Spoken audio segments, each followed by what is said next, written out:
पकड़ेला पुलिस तोरा होल हको पागल रे। हे रे कौची तू पैनी ह जे चलो ह कि भागल रे। पकड़ेला पुलिस तोरा होल हको पागल रे।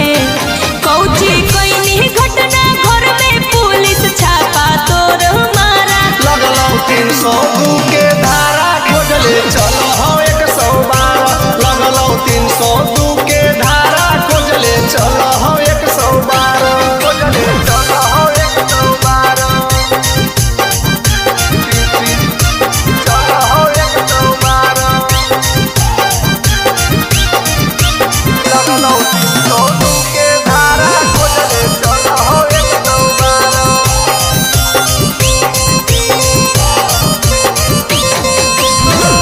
सोचल सपनवा हमर पहिनी सत्यानाश रे। जहिया धरैनी होतौ जीवन कारावास रे।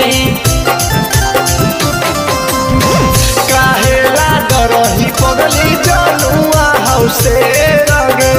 आई तो अरेस्ट करे तुम्हारा बैठा दे रगे। सुन हो जो सरेंडर ना त पुलिस तोड़ देतौ तोर घरा। लगलो 302 के धारा खोजले चल हो 112। लगलो 302 के धारा खोजले चल हो 112। खोजले चल हो 112।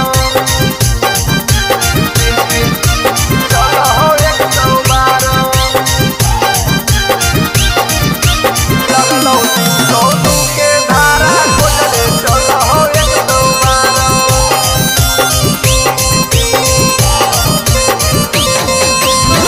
होमी ना सरेंडर ताइन काउंटर तोर करतौ रे। राजू रोबाइल तोर के सावा कौन लड़तौ रे।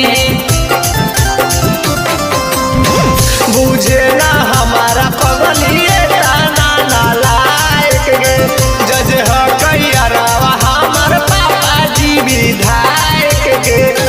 होश में आ जो राजा धानी काहे सोना कल हौ पारा। लगलो 302 के धारा